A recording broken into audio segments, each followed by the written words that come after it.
તો આ સાથે કચ્છથી સમાચાર સામે આવ્યા છે, જેમાં કચ્છના શિકારપુરા ખાતે ખેડૂતો દ્વારા વિરોધ કરવામાં આવ્યો છે। શિકારપુર ગામના ખેડૂતોએ વિરોધ કર્યો છે, જેમાં ગ્રીનસી કંપની દ્વારા ખેડૂતોના જીરાના પાકને નુકસાન થયું છે અને તેના જ દ્વારા ખેડૂતો વિરોધ ઉપર ઉતર્યા છે। જીરાના પાકને નુકસાન થતાં ખેડૂતોમાં રોષ જોવા મળ્યો છે। ખેડૂતો આકરા પાણી ઉતર્યા છે। ગ્રીનસી કંપનીને બહાર વિરોધ પ્રદર્શન કરાયો હતો। આગામી તારીખ 11 ખેડૂતો ગ્રીનસી કંપનીને તાળાબંધી કરશે તેવી ચીમકી ઉચ્ચારી છે। ખેડૂતોમાં ભારે રોષ જોવા મળ્યો છે, કારણ કે ખેડૂતોના પાકને નુકસાન થયું છે, જીરાના પાકને નુકસાન થયું છે અને તેના જ કારણે લોકો હેરાન પરેશાન થયા।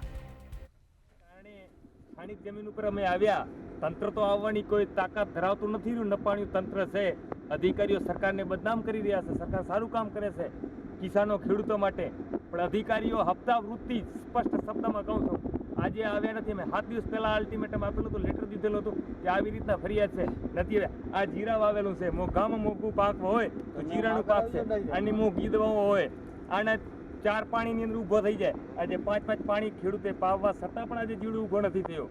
અને આ આપણે જોઈ રહ્યા છીએ, આ કોઈ બનાવટી નથી, આ અસલિયત છે અને બનાવટી અધિકારીઓ છે, આ નકલી અધિકારીઓ છે। અમને એમના જીવનમાં ધૂળ પડી।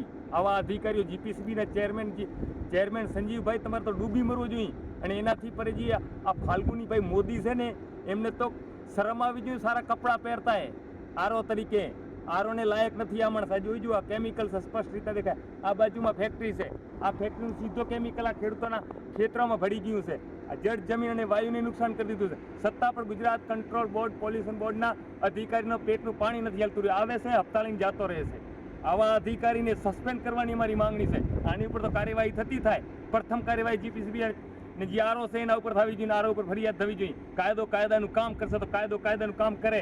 જો કાયદો કાયદાનું કામ નહીં કરતો જનતા જનતાનું કામ કરશે। અને જ્યારે જનતા કાયદાને હાથમાં લેતી થઈ ગઈ ત્યારે અધિકારી જે હપ્તા વૃત્તિ છે ને એને ચલાવી લેવામાં નહીં આવે। આજે ગરીબ કિસાન ખેડૂત દરદાગીના ગીરવે મૂકીને જીરાનું પાકનું વાવેતર કર્યું છે અને એ જ જીરાના પાકને આજે સતત નિષ્ફળ કરી દેવામાં આવ્યું છે।